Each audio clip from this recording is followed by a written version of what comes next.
নমস্কার everyone, welcome to Mitali's রান্নাঘর। আশা করি আপনারা সকলে ভালো আছেন। আমি আপনাদের আশীর্বাদে অনেক ভালো আছি। আজকে আমি আপনাদের সঙ্গে শেয়ার করব নতুন একটা রেসিপি।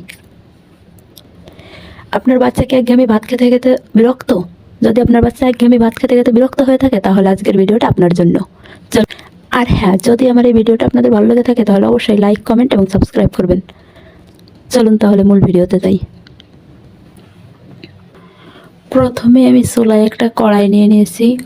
কড়াইটা গরম হওয়ার পরে দিয়ে দিচ্ছি 1 টেবিল চামচ তেল। এবার দিয়ে দিলাম 200 গ্রামের মতো চাল, সামান্য ভেজে নেব। এবার দিয়ে দিচ্ছি 400 গ্রামের মতো জল। একটু নেড়ে চেড়ে ঢাকনা দিয়ে ঢেকে রাখবো 20 মিনিটের জন্য।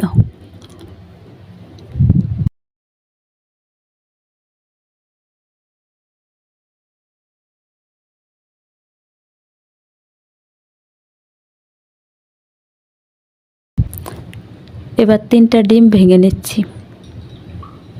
কুসুমগুলো আলাদা করে রাখবো। আপনারা দেখতেই পাচ্ছেন আমার কুসুমগুলো একটু ভেঙে গেছে। তারপর যতটা পারছি ঠিক ততটা কুসুম তুলে আলাদা করে ফেটিয়ে নিলাম।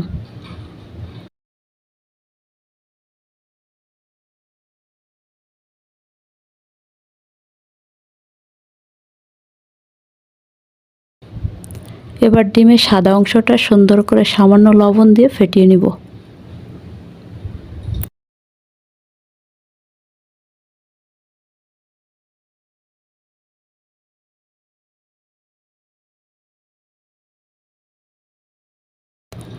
আপনারা কিন্তু দেখতেই পারছেন আমার ডিমটা কত সুন্দর ফেটানো হয়ে গেছে। ফিরে আসলাম 20 মিনিট পর। আপনারা দেখতেই পারছেন আমার ভাতটা 90% হয়ে গেছে। এবার দিয়ে দিব সেই ফেটিয়ে রাখা ডিমের কুসুমগুলো। কিছু সময়ের জন্য নেড়ে চেড়ে নিব।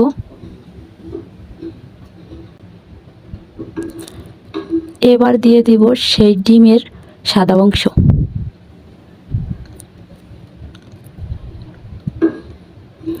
আবারও কিছুক্ষণ নেড়ে চেড়ে নিব। এবারে আমি সবজি ফ্রাই করে নেব। তার জন্য প্রথমে একটা গাজর কেটে নিচ্ছি।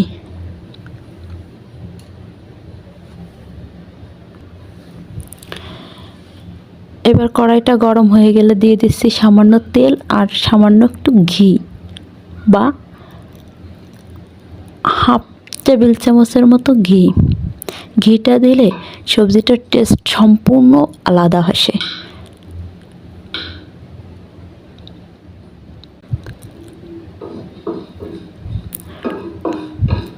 এবার ফেটিয়ে নিলাম 2টা রসুনের আর সামান্য আদা কুচি। এগুলো চুলায় দিয়ে দিলাম।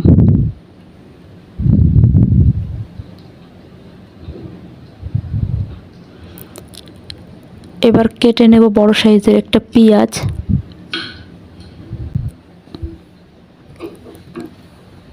এবার কেটে রাখা পেঁয়াজগুলো দিয়ে দিচ্ছি।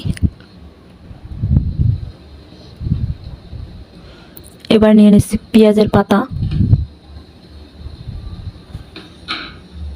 পেঁয়াজগুলো হালকা একটু ভাজা হলেই পেঁয়াজের পাতাগুলো দিয়ে দেব। এবার দিয়ে দিচ্ছি কুচিয়ে রাখা সেই গাজরগুলো।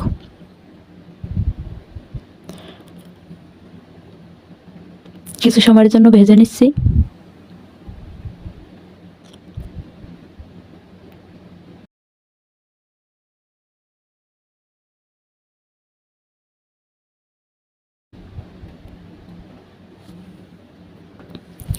এতে দিয়ে দিলাম স্বাদ মতো লবণ। আবার একটু নেড়ে চেড়ে নিচ্ছি। 5 মিনিটের মতো ফ্রাই করে নেব। দেখতেই পারছেন আমার ভাজিটা রেডি হয়ে গেছে। এই অবস্থায় আমি নামিয়ে নেব। এখন আপনাদেরকে গরম গরম পরিবেশন করে দেখাচ্ছি। আমার এই ভিডিওটি যদি ভালো লেগে থাকে তাহলে একবার হলেও বাসায় ট্রাই করে দেখবেন খেতে কতটা মজা হয়। আপনার বাচ্চা একবার খেলে প্রতিদিন বায়না করবে এটা খাওয়ার জন্য। ধন্যবাদ।